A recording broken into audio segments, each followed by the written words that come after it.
Take 45, no screaming baby, and I can actually pronounce Presbyterian. So my name is Blake Hallard, and tonight I'm going to be discussing Presbyterians in colonial America.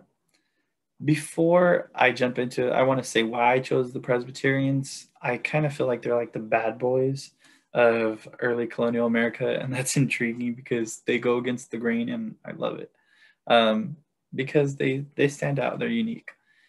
In order to discuss the Presbyterians and get a holistic understanding of them, we first have to go back to their beginning. And their beginning is all the way in the 1500s with the Protestant Reformation. So we see that the Protestant Reformation was a split or a schism, if you want to be fancy, between the Catholic Church and those who opposed it, like Martin Luther and John Calvin. From the Protestants and Lutherans and Calvinists, more specifically Calvinism, we see the development of multiple religions. According to Charles Cohen, in his article, The Colonization of British North America as an Episode in the History of Christianity, he states that Protestantism had 57 varieties, among them Anglicanism, Presbyterianism, and the Reformed churches of France, Netherlands, and Germany. What we see here, right, is we see the Puritans, the Huguenots, and most importantly, in this case, the Presbyterians. But in order to completely understand the Presbyterians as a whole, we have to understand John Calvin, where most of the Presbyterians' ideas come from. So John Calvin, he started off his church with a POW, his ideas with a POW. P for predestination, God chooses who goes to heaven. You don't get there by good works. O for our moral lives will reveal if we're chosen by God to go to heaven or hell. And W, work ethic or a righteous life that honors God. These were John Calvin's main ideas. Next, we see he believes in predestination and that at birth it is decided if you will go to heaven or to hell. And most importantly, the one I want to highlight today, is he believed the ideal government was a theocracy, a government controlled by religious leaders. This is a very big deal in the colonies because the Presbyterians, they don't like what the Anglicans are doing. The Anglicans are very much like the Catholic Church in the sense that those running the church are the bishops, and it's very much like a hierarchy. The Presbyterians, they don't want so much of a hierarchy. They want the elders to be in charge of the church, and they just want it to be a little less formal.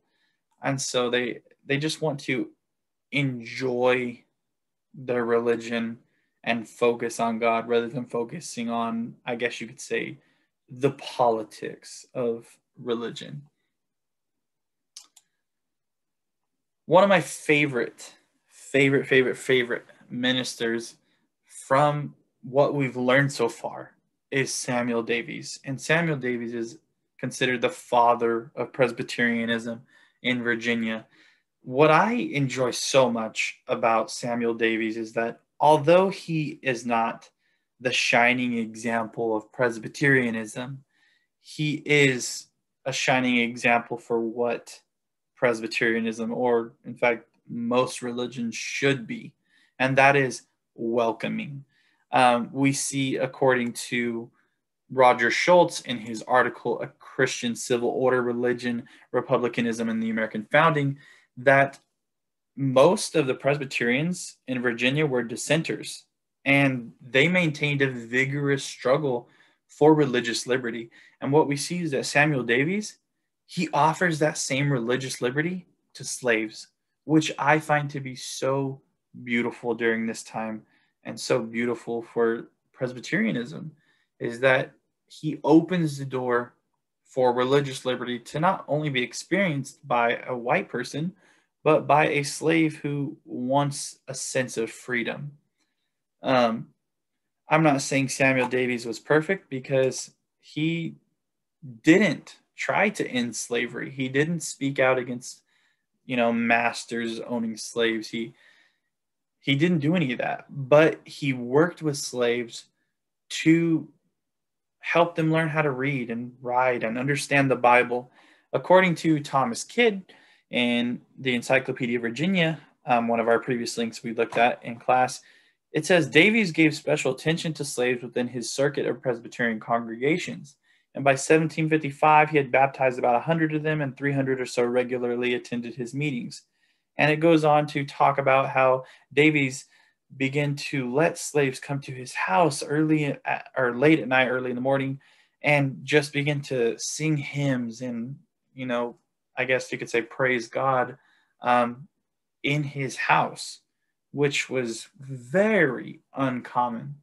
And so what I enjoy about the Presbyterians is that in early colonial America, they go against the grain. They do things that aren't the regular. And that's why I wanted to discuss them tonight, because I think they should be highlighted for,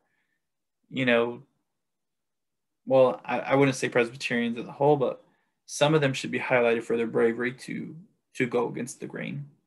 And so that's what piqued my interest, and that's what I decided to talk about. So I hope you learned something, and good luck, everyone, with your class.